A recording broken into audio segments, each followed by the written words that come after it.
Bonjour à tous et merci de vous joindre à nous pour cette présentation à propos des plantes et la santé immunitaire. Alors, j'aimerais qu'on commence en se mettant confortable. Faites une bonne respiration profonde, se mettre en mode relax, l'esprit ouvert à un petit peu d'apprentissage.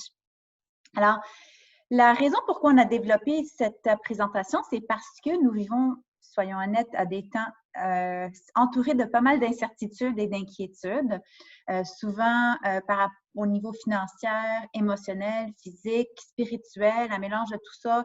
Il y a une inquiétude par rapport à notre santé. Est-ce que je vais tomber malade? Est-ce que si je tombe malade, est-ce que je vais bien aller? Est-ce que je suis une personne à risque?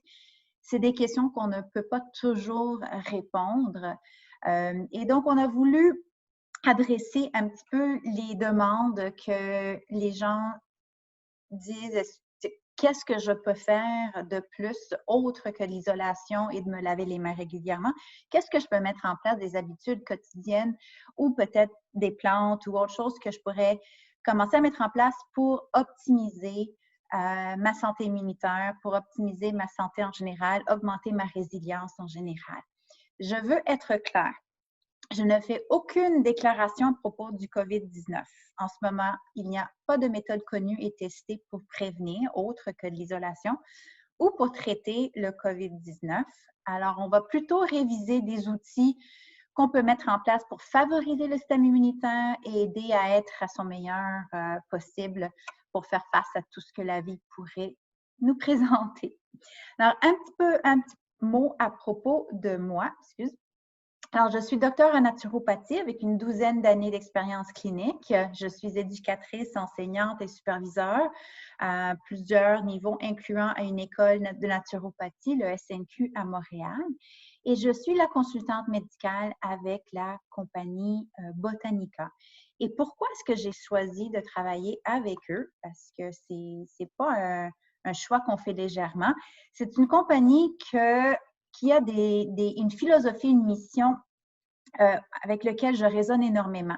C'est une compagnie entièrement à base d'ingrédients entiers. Donc, les plantes et les super-aliments sont toujours dans leur état entier avec toute la complexité, toute la richesse de nutriments et plein d'autres phytonutriments, excusez, qu'elles peuvent nous offrir. On utilise toujours des ingrédients qui sont biologiques et ou éco-responsables et avec un processus artisanal très rigoureux. Donc, on veut toujours optimiser la puissance d'un produit, sa biodisponibilité, notre capacité de bien l'absorber, de le digérer, de le tolérer. Tout ça va dans les choix de processus. Alors, on prend la science moderne avec les études qui nous indiquent les connaissances que nous avons de nos plantes aujourd'hui, avec les traditions historiques des herboristes, évidemment, avec toutes les connaissances des centaines et parfois des milliers d'années qui viennent auparavant de nos études modernes. Alors, on combine un petit peu les deux pour vous offrir, on espère, le meilleur du meilleur. En tout cas, on essaye. Alors, pour ce qui est du sujet d'aujourd'hui, on va réviser légèrement le système immunitaire, juste quelques petits points quand même intéressants et importants à connaître et l'impact que le stress a sur notre santé et sur notre système immunitaire en particulier. Et ensuite, on va passer à travers 3 étapes, donc la prévention, le soutien aigu et le soutien au rétablissement, donc la récupération. Et en particulier, quels seraient quelques petits outils de tous les jours qu'on peut mettre en place et quelles seraient les plantes idéales dans ces 3 phases potentielles par lesquelles on pourrait passer. Alors, en commençant, le système immunitaire, donc, est très complexe, contrairement à nos autres systèmes et du corps, qui ont en général soit un organe en particulier ou des tissus distincts et identifiables.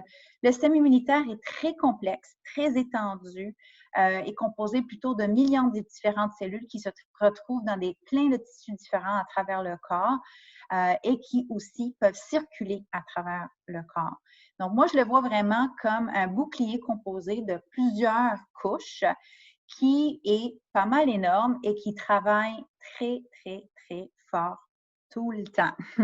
Donc, ça joue le rôle donc, de notre protecteur contre les maladies, contre les corps étrangers aussi qui pourraient nous causer des dommages. Donc, ça se peut que ce soit les virus, les bactéries, des parasites, mais aussi de pouvoir distinguer ces corps étrangers de notre organisme propre et donc de ne pas attaquer nos propres cellules.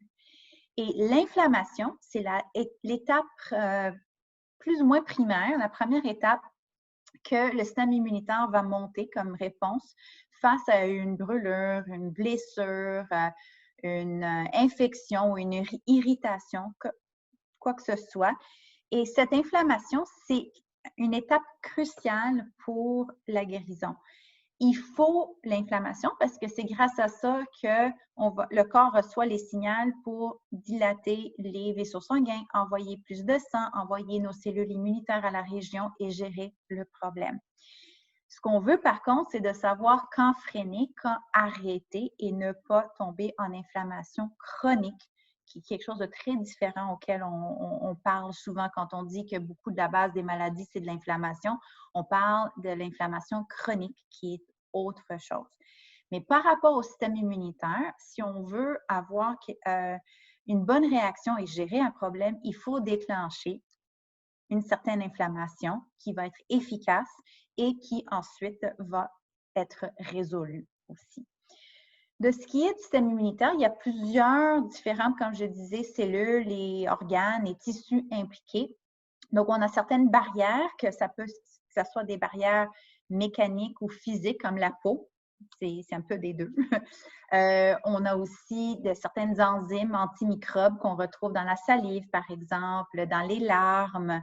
Il y a l'acidité gastrique de l'estomac. Donc, il y a certaines régions qui aussi sont présentes proches des ouvertures vers le monde extérieur qui vont freiner ou arrêter ou essayer de tuer jusqu'à une certaine capacité le potentiel d'invasion d'un microbe.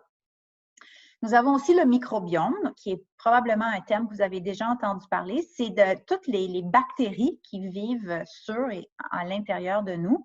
C'est un mélange de bactéries, de virus, de plein de choses. On a un mélange de mauvais, de neutres et de bons. Idéalement, on a plus de bons que de mauvais. Idéalement, je pense que c'était 85% de bonnes bactéries qu'on appelle les probiotiques.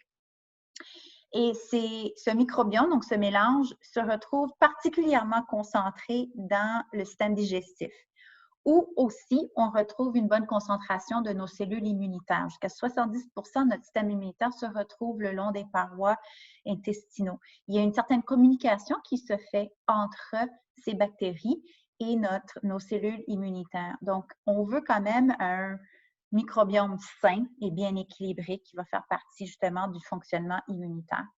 Il y a évidemment nos cellules et organes lymphatiques. Donc, la lymphe, c'est comme un liquide clair, un peu comme le sang qui traverse le corps à travers les vaisseaux sanguins.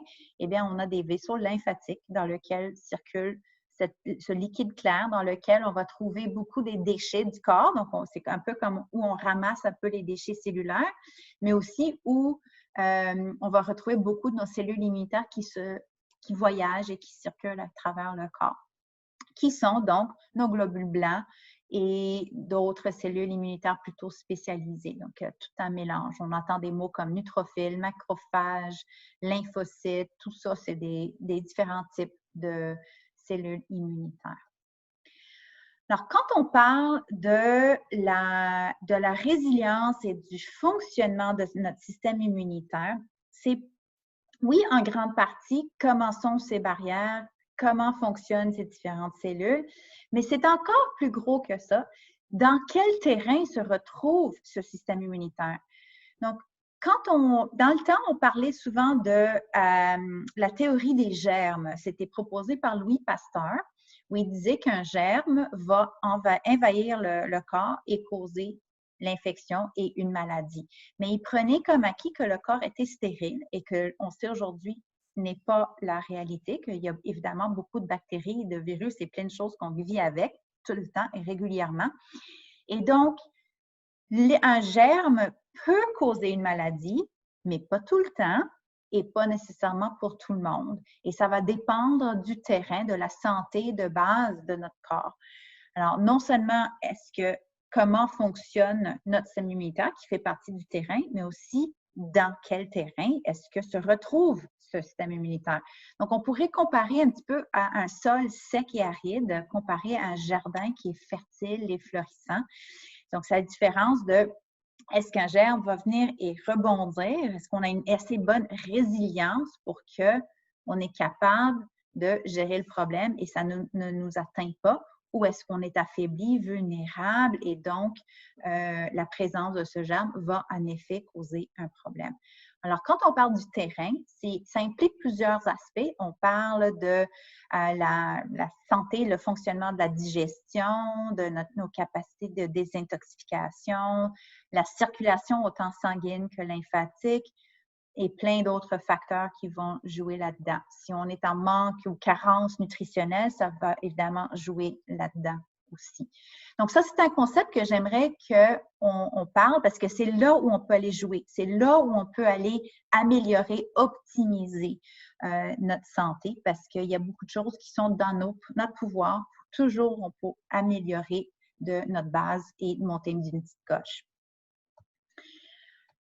Alors, parlant du terrain, qu'est-ce que ça veut dire un système immunitaire fort? C'est pas nécessairement qu'on va vouloir le booster ou le stimuler tout le temps. Il faut faire attention. Comme j'ai mentionné déjà, le système immunitaire est très complexe. Il implique beaucoup de cellules, beaucoup de tissus.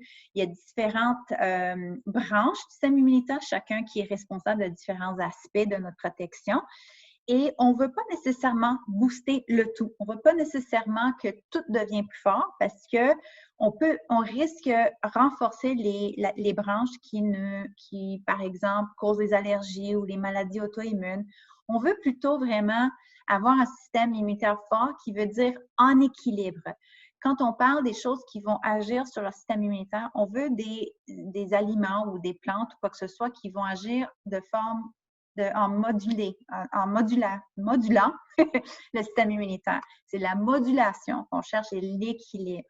C'est ça qui va faire qu'on va être capable d'agir quand il faut agir, savoir quand ne pas agir et rester en santé le plus possible. Savoir quand justement déclencher cette inflammation et quand le freiner et l'arrêter parce que la situation a été résolue. Un autre aspect de terrain, donc, c'est le stress. Le stress, je pense qu'on connaît quand même assez bien aujourd'hui, a un impact sur la santé à plusieurs niveaux. On sait bien que quand on est malade, si on a une certaine maladie chronique ou autre vulnérabilité, on devient encore plus vulnérable ou on a des crises de santé ou des choses qui ressortent plus fortement dans des temps de stress. Combien de fois est-ce que vous aviez vécu quelque chose de difficile, de stressant et que vous aviez attrapé un rhume ou une grippe après, comme les étudiants après leurs examens finaux, par exemple, ou vous avez poussé pendant plusieurs semaines, que ce soit au travail ou de raisons familiales ou personnelles, et qu'à la fin, vous êtes juste épuisé et paf, le rhume arrive. Ben, ça fait partie du stress. Et ce qu'on sait aujourd'hui, c'est que le cortisol, qui est notre hormone, une de nos hormones principales de stress, le cortisol peut réduire l'efficacité de notre système immunitaire. Ça réduit le fonctionnement de certaines de nos cellules, ainsi que même la production de certaines de nos cellules. Et donc, c'est important qu'on soit conscient, je vais dire, du stress et de l'impact que ça va avoir sur notre corps. C'est impossible de l'éviter. Mais il y a des choses qu'on peut faire pour mieux le gérer, pour changer notre perspective autour de la chose aussi, et aussi sachant qu'on passe à travers des temps plus stressants, peut-être essayer de mettre plus de choses en place pour essentiellement nous soutenir un petit peu plus, sachant qu'on est un petit peu plus vulnérable que la norme, par exemple, comme nous vivons aujourd'hui. Alors, ce qui m'amène donc à mes 3 étapes. Donc, je voulais parler un petit peu de qu'est-ce qu'on peut faire. par rapport à la prévention, par rapport à un soutien aigu et qu'est-ce qu'on peut faire pour récupérer si jamais on tombe malade. Alors, commençons avec la prévention. Je ne veux vraiment pas négliger, absolument pas, l'importance ou sous-estimer l'importance des habitudes quotidiennes sur notre santé globale. De dormir assez, de bouger, faire un petit peu d'exercice, de sortir dehors au plein air, respirer un petit peu d'air frais, de bien manger en général. Tout ça sont extrêmement importants. Je sais qu'on les répète sans arrêt. Et d'ailleurs, on arrête de les entendre parce que c'est tellement répété, mais c'est parce que c'est connu et prouvé à plusieurs répétitions que c'est des habitudes qui ont un impact important sur la santé globale. Donc, je ne vais pas passer plein de temps sur ça, mais il y avait un point que je voulais quand même parler, c'est l'importance des exercices de pleine conscience. Parce que la pleine conscience aide le corps à transitionner vers un état de relaxation, un état où justement le cortisol va être plus bas, le stress va être plus bas, on se sent plus fort émotionnellement, spirituellement, physiquement. Et ça a un effet quand même qui se répand sur le système immunitaire directement. Ça, c'est une étude que j'ai trouvée particulièrement intéressante avec les temps qu'on vit aujourd'hui parce que c'était une étude de personnes qui avaient pris un programme en ligne. Parce qu'aujourd'hui, on travaille à la maison quand possible. On dépend beaucoup sur l'Internet aussi, donc c'est particulièrement à propos, je trouve, cette étude. Donc, c'était un programme en ligne de pleine conscience que les gens ont suivi pendant 8 semaines. Donc, ils ont testé, ils ont rempli des formulaires, des questionnaires par rapport à leurs états de stress, leur niveau d'énergie, leur envie de travailler et capacité de bien gérer leur temps au travail, ainsi que des tests sanguins pour évaluer leur santé de base et évaluer particulièrement leur système immunitaire.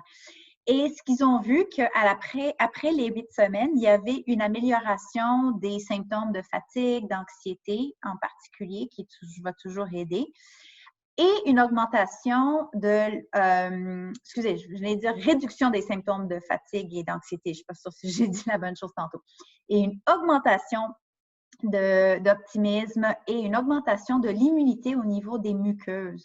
Donc, les muqueuses font partie c'est les parois du système respiratoire et du système digestif, où se concentrent beaucoup justement de ces cellules immunitaires. Ils ont mesuré ça selon la présence de certains types d'anticorps qui, en général, démontrent la capacité générale d'agir au point de vue du système immunitaire qui avait augmenté. Donc, c'était une confirmation, une petite étude, mais c'est une confirmation qu'en effet, tous les exercices de pleine conscience vont avoir un effet direct. Alors, ça, c'est quelque chose qu'on peut faire qui va être particulièrement utile de ces jours. Vous pourriez aller chercher des applications sur votre téléphone ou, parce que c'est ça, on peut moins sortir à faire des cours aujourd'hui, mais aller chercher des outils que vous pourriez justement apporter ça à votre quotidien, que ce soit un 30 secondes, un 2 minutes ou un 30 minutes, selon votre capacité, mais tout va aider tout simplement aussi juste prendre quelques respirations profondes. Donc, je vais en faire un maintenant. Je suis consciente que je parle assez vite. Parce que j'ai beaucoup d'informations à partager en pas beaucoup de temps. Je veux quand même respecter votre temps aussi. Autre que ça, l'alimentation, évidemment, joue un rôle important.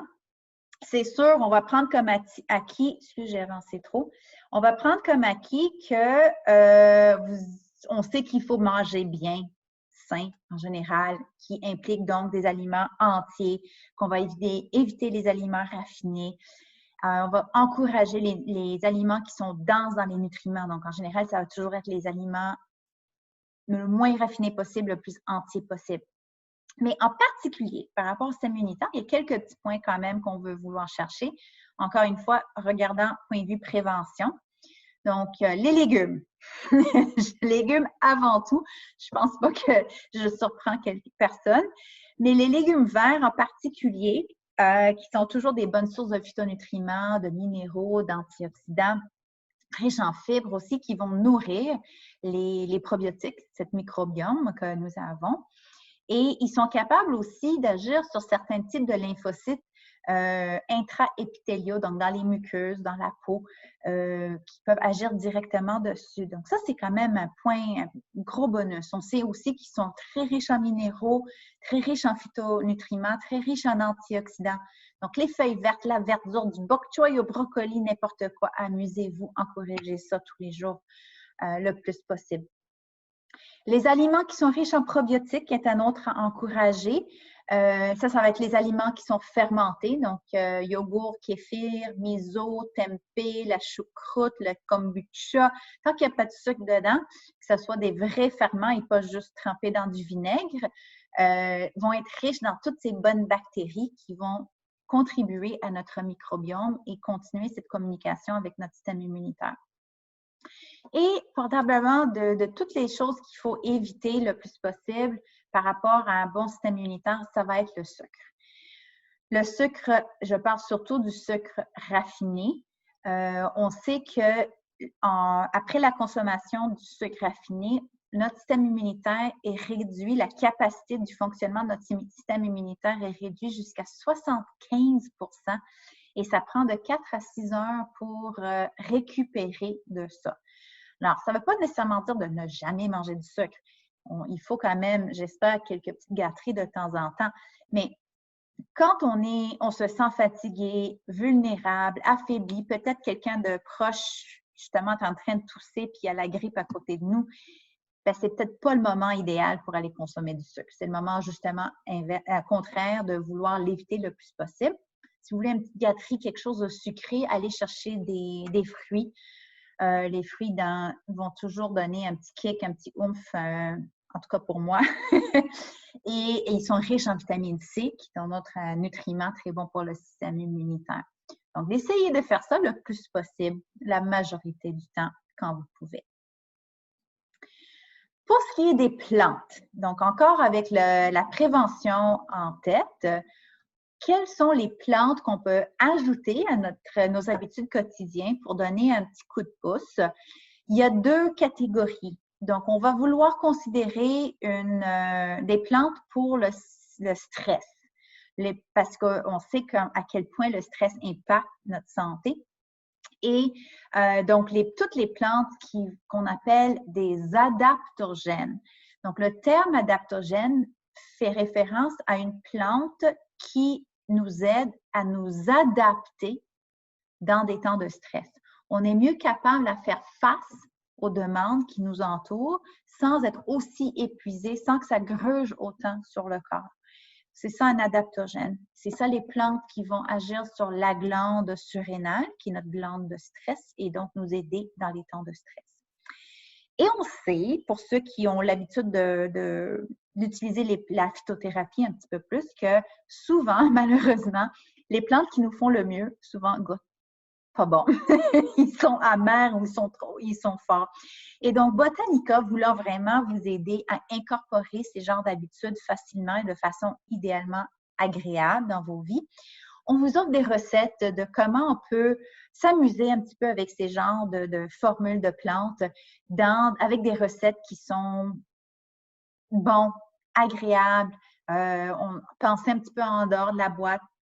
Et donc, si vous allez sur le site web Botanica Health, health comme santé en anglais, botanicahealth.com, pour y aller chercher la section recettes et c'est rempli d'idées de comment incorporer plusieurs des produits facilement chez vous avec pas toujours juste de mettre dans de l'eau comme on fait en général avec beaucoup de nos teintures, nos mélanges de plantes. Alors, première section, plantes pour le stress, donc les adaptogènes. Nous avons le basilic sacré, autrement appelé aussi le tulsi. Parfois, vous allez voir dans les boîtes. C'est une plante excellente. Elle est douce, elle est nourrissante.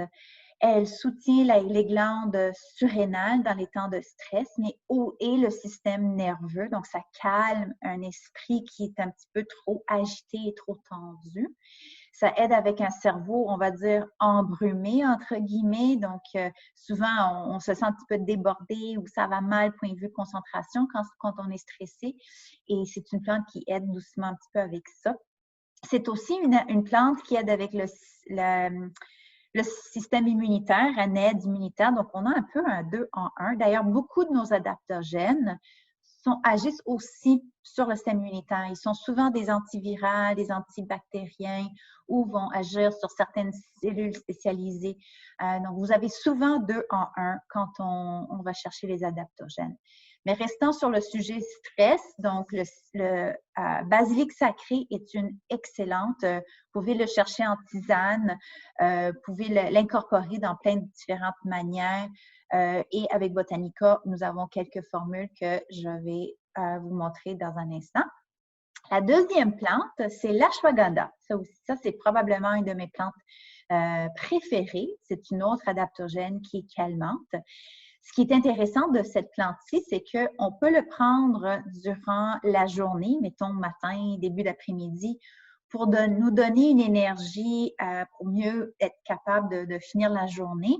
Mais c'est une énergie calme, on est focusé, on se sent bien. Et en même temps, c'est aussi une plante qu'on peut prendre en fin de soirée pour nous aider à nous détendre, pour mieux s'endormir. Si justement on a des difficultés de sommeil, peut-être à cause du stress, eh bien, c'est une plante qui va être multifonctionnelle, donc nous aider durant le jour, mais aussi le soir, ce qui est quand même très intéressant. Ça apaise le système nerveux. Ça favorise aussi la thyroïde, qui est une glande qui est très affectée par le stress. D'ailleurs, la glande surrénale et la glande thyroïde, ils interagissent beaucoup entre eux, ils parlent beaucoup, ils affectent un va affecter l'autre. Donc, l'ashwagandha, en nous fournissant un soutien pour la thyroïde et pour la glande surrénale est quand même intéressante pour ça. Il y a une note ici qui aussi dit que ça peut aider dans des cas d'anémie qui sont causés par un manque de fer. Je vais être claire, la raison c'est parce que l'ashwagandha est une plante qui est riche en fer. Mais si vous êtes anémique, ne vous basez pas seulement sur l'ashwagandha, ça ne va pas être assez. C'est juste un petit aide de côté qui est intéressant. Alors, si vous cherchez comment utiliser ces deux plantes, alors avec Botanica, nous avons deux choix de mélanges et de formules de plantes qui agissent sur le stress et la glande surrénale et qui comprend le basilic sacré et l'ashwagandha. Donc, les deux formules possèdent ces deux plantes. Comment est-ce que je distinguerai entre les deux? Alors, avec les capsules liquides, premièrement, c'est un liquide concentré des plantes qui se retrouve à l'intérieur de la capsule. Ils ont évaporé l'alcool qu'ils ont utilisé pour extraire la puissance de la plante. Donc, le fait que ça a été évaporé, il n'en reste plus. Donc, les gens parfois préfèrent les capsules pour cette raison-là. Parfois préfèrent les capsules parce que c'est plus facile à avaler. Ils préfèrent ça, il n'y a pas de problème. Donc, le soutien surrénal quotidien en capsule est une qui est facile et pratique à prendre. Le mélange en liquide, donc le soutien surrénal, donc notre teinture mère en liquide, celle-ci, puisque c'est en liquide, on peut le doser en petites gouttes. Donc, pour les gens qui peut-être sont un petit peu plus sensibles ou qui résonnent beaucoup avec l'énergie de la plante, ils aiment ça, avoir la saveur de la plante et donc travailler avec ça, ça pourrait donc être plus intéressant pour ces gens-là. Si ces raisons-là ne vous dérangent, peu importe, ça vous dérange pas que si c'est capsule ou liquide, l'autre façon de différencier entre les deux, c'est que les capsules, la formule contient, autre que le basilic sacré et l'ashwagandha, contient aussi la plante de rhodiola. Le rhodiola, c'est une plante, c'est une autre adaptogène, mais qui est un petit peu plus stimulante. Donc, j'ai tendance à aller avec cette formule un petit peu plus pour les gens qui sont des personnes go, go, go. C'est les personnalités de type A là, qui travaillent fort, puis on dirait que ça n'arrête jamais. Peut-être ils ressentent un petit peu les demandes, il y a un petit peu de stress, mais ils sont encore très fonctionnels. Ou peut-être, justement, ils sont très bien, ils veulent continuer à être dans cet état-là. J'irai un petit peu plus pour la formule en capsule. Si, justement, il y a un petit peu plus d'épuisement, on veut plutôt nourrir et récupérer d'un temps difficile, j'irai un petit peu plus pour le mélange liquide en teinture mère parce que une des plantes de plus qui est dans cette formule-là, c'est l'éleutéro. Et l'éleutéro, c'est dans la famille des ginseng. Et c'est une plante qui est très nourrissante, calmante pour le système nerveux, qui va commencer à rebâtir après un épuisement. Alors, c'est un peu, les deux peuvent être utilisés plus ou moins dans tous les cas, mais à différencier entre les deux, ça serait un peu comme ça. Alors, si ça vous intéresse, allez les explorer. Alors, le deuxième pilier pour les plantes pour la prévention va être un mélange spécifiquement pour le système immunitaire. Donc, quelles seraient des plantes qui vont aider, on se rappelle, à moduler le système immunitaire? Donc, un peu comme cette prof qui va gérer tous ses étudiants, ceux qui s'endorment autant que ceux qui sont hyperactifs. Là, on veut que ceux qui s'endorment, qui se réveillent, ceux qui sont hyperactifs, qui se calment et que tout le monde apporte une bonne attention. C'est un peu ça qu'on cherche. On veut des plantes qui sont capables de moduler et d'équilibrer et de travailler profondément. Et donc, c'est un peu la classique sera donc surtout l'astragale. L'astragale est souvent dans beaucoup des formules qui vont travailler profondément sur le système immunitaire. C'est un excellent immunomodulateur. C'est une tonique qu'on peut prendre à long terme qui va nourrir. On a ici quelque chose je perds mes mots. On augmente la phagocytose. Ce que ça veut dire, c'est que nous avons certaines cellules immunitaires qui agissent en mangeant, comme des Pac-Man, qui vont manger le virus ou la bactérie qui est en train d'invahir. Et ça, c'est la phagocytose. C'est le fait de manger, c'est le terme de phagocytose.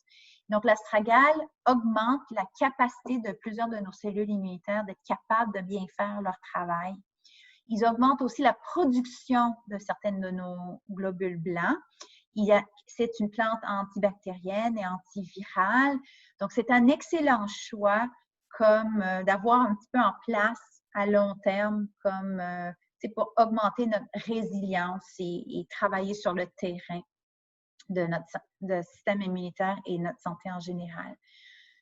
Pour ce qui est des options que nous avons avec Botanica, nous avons encore une fois choix en capsule avec du liquide concentré à l'intérieur de la capsule ou en gouttes.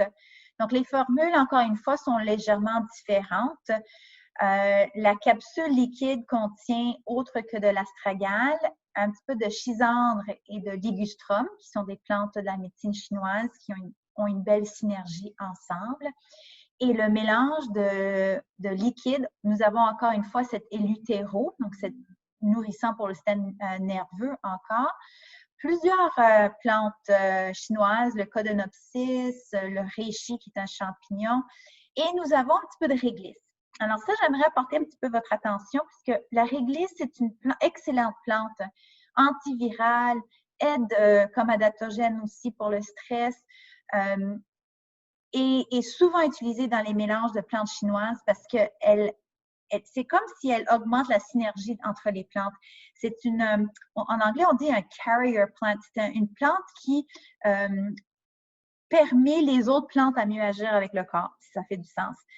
Et donc, on va souvent l'incorporer dans des petites concentrations, dans des mélanges comme ça, puis ça goûte bon. En tout cas, beaucoup de gens aiment ça. Par contre, la réglisse aussi est capable d'augmenter la tension artérielle chez les gens qui sont vulnérables. Donc, les gens qui ont déjà une tension artérielle, il y a une possibilité que ça pourrait l'augmenter plus. Dans la quantité que nous avons dans cette formule, ça ne devrait pas trop agir pour la majorité d'entre nous de cette façon-là. Mais si vous êtes quelqu'un qui a une tension artérielle, vous êtes médicamenté, vous êtes justement vulnérable à ça, je l'éviterai. J'irai plutôt pour les capsules dans cet instant-là. Alors, deux choix de mélange à explorer et essayer. Et une autre plante, ce n'est pas vraiment une plante, c'est un champignon auquel on parle beaucoup en mode prévention, d'ailleurs aussi en soutien aigu, mais regarde, je vais vous la présenter dans la section prévention. C'est le champignon reishi.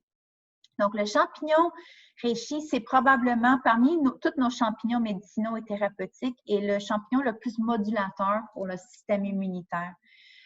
C'est celui qui va agir profondément, qui aussi est adaptogène et nous fournit une énergie calme. Tous les champignons, d'ailleurs, ont une certaine capacité d'agir comme des modulateurs pour le système immunitaire et c'est rare d'avoir des complications, des interactions avec les champignons. Et donc, souvent, les mélanges de champignons sont utilisés en cas de tonique, de prévention à long terme parce qu'ils vont agir non seulement sur le système immunitaire, mais ils ont tendance de travailler sur plusieurs de nos systèmes, autant cardiovasculaires que pulmonaires, que la glycémie, donc le sucre sanguin. Donc, ce mélange-ci des 7 champignons médicinaux, c'est un très beau mélange aussi à considérer selon vos préférences. Donc, l'astragale ou les champignons, si vous préférez les plantes ou si vous préférez les champignons, si vous avez tendance à avoir des interactions avec des médicaments, j'irai peut-être un petit peu plus vers les champignons parce qu'il y a moins de tendance de complications. Toujours vérifier avec un thérapeute. Mais en général, c'est un peu comme ça qu'on pourrait travailler avec ces 3 formules-là, point de vue immunitaire et prévention. Alors, en espérant que ça, c'est clair à date, je vais avancer donc à la section de soutien aigu. Donc, qu'est-ce qu'on peut faire si malheureusement, tout ce qu'on a mis en place, on attrape quand même un rhume ou on attrape une petite infection? Alors, le rhume, c'est quoi? Parce qu'on en parle dans le spectrum des infections respiratoires aujourd'hui, on en parle pas mal beaucoup. Donc, un rhume, c'est quand un virus se fixe aux muqueuses, donc les parois du nez ou de la gorge, et va injecter un peu son ADN ou c'est pas tout à fait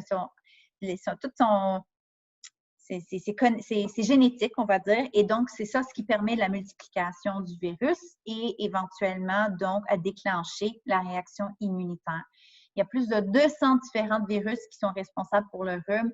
On n'a pas tendance d'avoir une immunité à très long terme non plus. C'est pour ça qu'on a tendance de tomber à répétition à chaque année.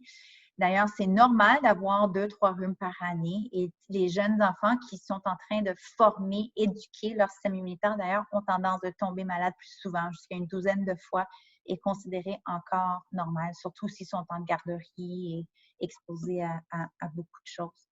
Un point que je voulais mentionner, que les gens souvent ne réalisent pas, c'est que beaucoup des symptômes que nous avons quand nous avons un rhume ou une grippe ou une infection, ce n'est pas nécessairement le virus ou la bactérie qui cause les symptômes, mais plutôt notre système immunitaire dans son travail pour gérer le problème va évidemment, comme j'ai mentionné, déclencher une certaine inflammation. Et c'est ça qui déclenche beaucoup de nos symptômes. Donc, le nez bouché, par exemple, c'est l'inflammation dans les sinus nasales. La toux, c'est l'essai de faire sortir quelque chose. Il y a une accumulation souvent de mucus aussi qui justement essaye de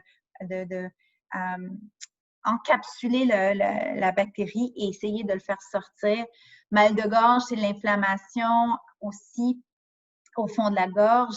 Bref, la fièvre, c'est le corps lui-même qui monte la température corporelle pour pouvoir tuer le pathogène. Donc, c'est important de ne pas freiner ou arrêter une fièvre trop tôt. C'est sûr, si ça monte trop haut, il faut agir, mais ne pas l'arrêter non plus juste parce que c'est inconfortable, parce qu'en laissant la fièvre faire son travail, on va justement récupérer plus vite. La fatigue aussi déclenche parce que le corps fait beaucoup de travail. Mieux d'aller se coucher, dormir et justement permettre le corps à se concentrer plus sur ce qu'il est en train de faire. Et il y a quelques petits outils aussi qu'on peut explorer pour réduire un petit peu l'inconfort lors d'une infection. Donc, l'humidificateur en est une. C'est particulièrement préférable à vapeur froide. Ça va aider à humidifier les cavités nasales, la gorge aussi, les voies respiratoires en général pour faciliter le passage d'air. Ça a tendance d'aider à apaiser la congestion et la toux. Et si vous n'avez pas d'humidificateur, vous pourriez toujours aller dans la salle de bain, fermer la porte, mettre la douche, l'eau chaude et la vapeur va travailler, rester là-dedans un bon 15 minutes, là, ça va aider. Oui, je sais, c'est un gaspillage d'eau, mais si on en a besoin, ben, ça peut aider. Une autre pratique, c'est les chaussettes chauffantes. Et ça, elle est moins connue, mais moi, je l'utilise tout le temps, je l'adore. Je sais que quand je vais l'expliquer, ça va paraître un petit peu inconfortable, mais je vous promets, beaucoup d'entre vous vont trouver ça très agréable malgré la description. Alors, on commence avec les pieds chauds. Si vous avez les pieds froids, allez les réchauffer sous de l'eau chaude. Donc, on veut quand même que les pieds sont bien. On va prendre une paire de chaussettes d'été, de coton, fines, là, légères. On va les tremper dans l'eau froide, le plus froid possible. Et on va c'est quoi le mot que je cherche? Les enfiler. C'est quoi le mot? On veut enlever tout. Oui, drain it. Excusez, j'ai comme, oui, wring it. On veut sortir l'eau, que ce soit, donc, ils sont juste humides. D'accord? On va les mettre sur les pieds chauds. Et par-dessus ça, on va prendre des chaussettes à base de laine d'hiver chaude, sec, qu'on va mettre par-dessus. On va aller peut-être s'installer sur le divan, aller même se coucher. D'ailleurs, on utilise souvent ça chez nous le soir en allant se coucher si on est très congestionné. Ce que ça fait, c'est que ça fait, le corps va vouloir aller réchauffer et sécher ses chaussettes. Et donc, a tendance d'aider à drainer la congestion nasale, peut-être un petit peu de mal de tête aussi, pour aller réchauffer les pieds. Donc, ça soulage et ça améliore la circulation sanguine et lymphatique pour nous rendre un petit peu plus confortables pour peut-être aller se coucher. Donc, quelques petites idées. Pour ce qui est des aliments à considérer dans un cas aigu, on va chercher des aliments qui agissent comme des antimicrobes, qui agissent comme des antivirus, qui aident et soutiennent le système immunitaire. Alors, les grands, probablement, il y en a beaucoup. Il y a beaucoup de nos épices aussi. Mais moi, je me suis concentrée sur l'ail comme étant un excellent antimicrobe et antiviral. Le gingembre aussi qui aide à mieux équilibrer une inflammation, le rendre plus efficace. Et le miel. Le miel, c'est une classique, surtout mal de gorge, par exemple, qui va apaiser un petit peu d'eau chaude, un petit peu de citron, un petit peu de gingembre. On met tout ça ensemble, un peu de miel, boisson classique pour un cas de rhume ou de mal de gorge. L'ail, j'ai tendance, j'en mange beaucoup. Vous pouvez même l'écraser carrément sur un rôti, manger comme ça. C'est sûr, ça va goûter fort, mais ça peut aider à travailler comme plus un bon antimicrobe. Et dans les plantes, dans des cas aigus, donc qu'est-ce qu'on peut aller chercher? Dans les formules, on va vouloir une formule anti-infectieuse, une formule qui est riche en plantes antivirales, antimicrobes. Encore une fois, je vous rappelle qu'avec sur le site de botanicahealth.com, vous avez les recettes. Donc, ça, c'est un mélange de bouillon qu'on a incorporé une de nos teintures que je vais vous parler.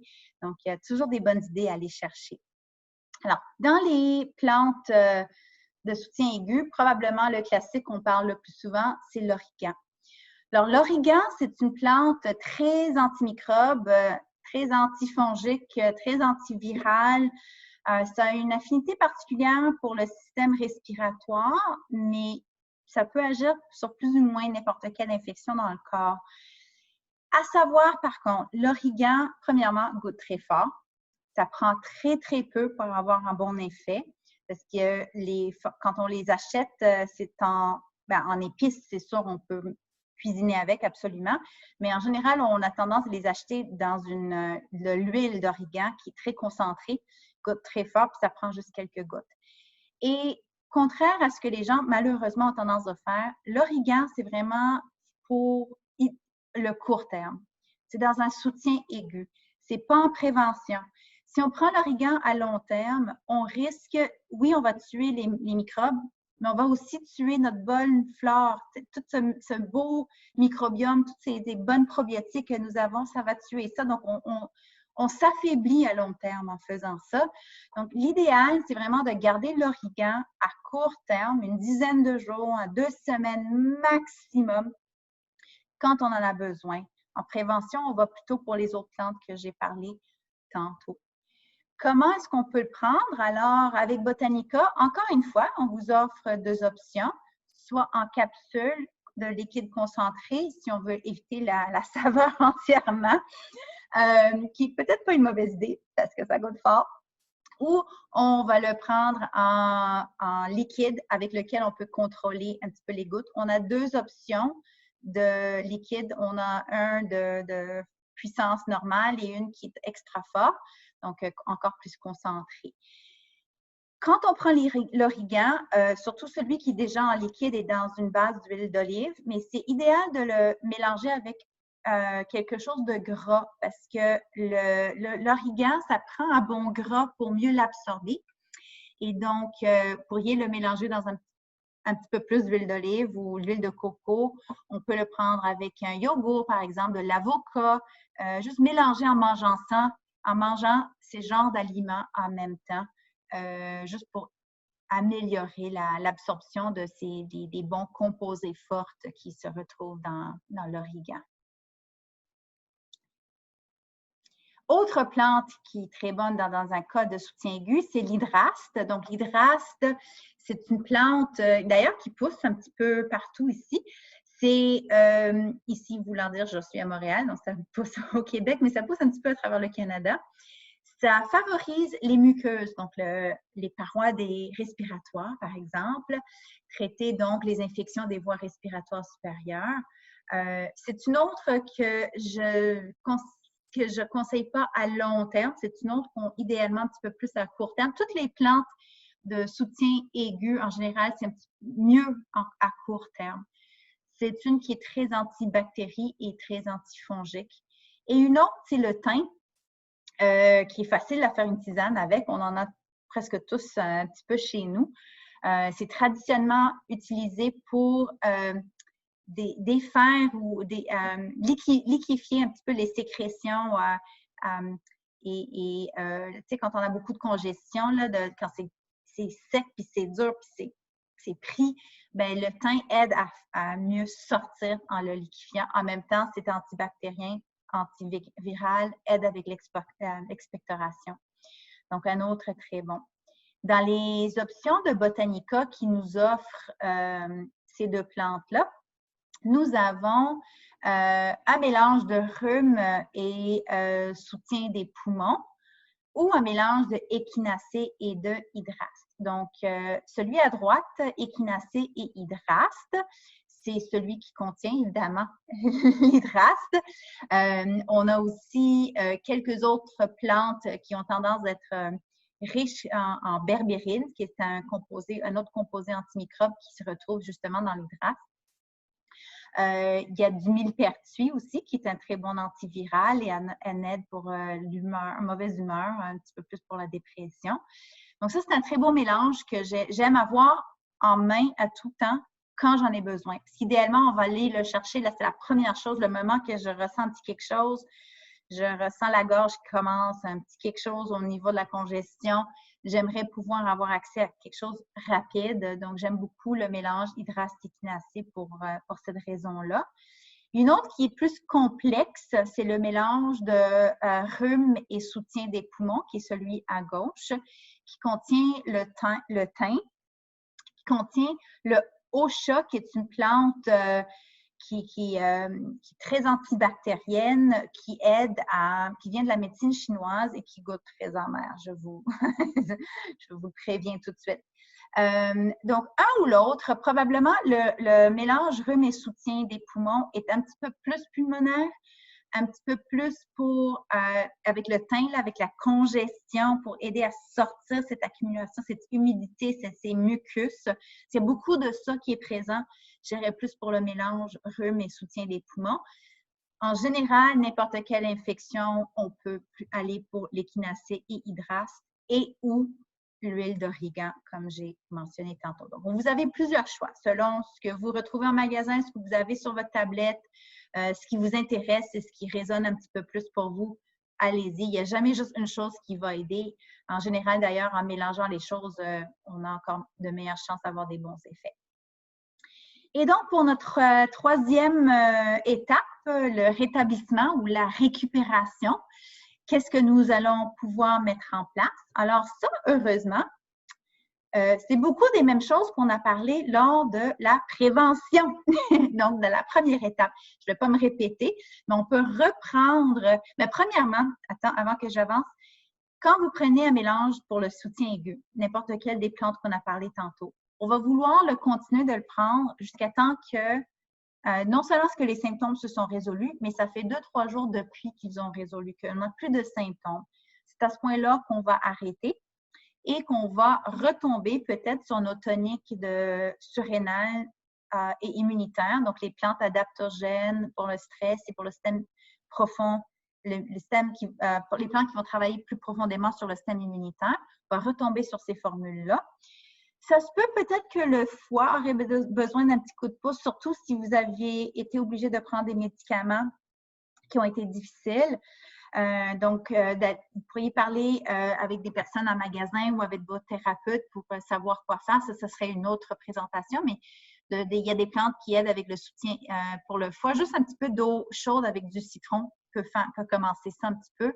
Peut-être aussi chercher à retrouver vos aliments riches en probiotiques parce qu'on a utilisé des plantes qui étaient très antimicrobes, qui ont peut-être tué beaucoup de nos bonnes choses. Donc, on veut quand même remettre ça en place. Reprendre un petit peu d'activité physique parce qu'en espérant que vous vous êtes reposé et resté tranquille lors de l'infection. Et retrouver vos exercices de pleine conscience avec une bonne intention, une acceptation de soi, peu importe où vous vous retrouvez dans le moment, absence de jugement envers soi et envers les autres si possible, mais commencer envers soi, ça commence là. Alors, ça m'amène donc à la fin.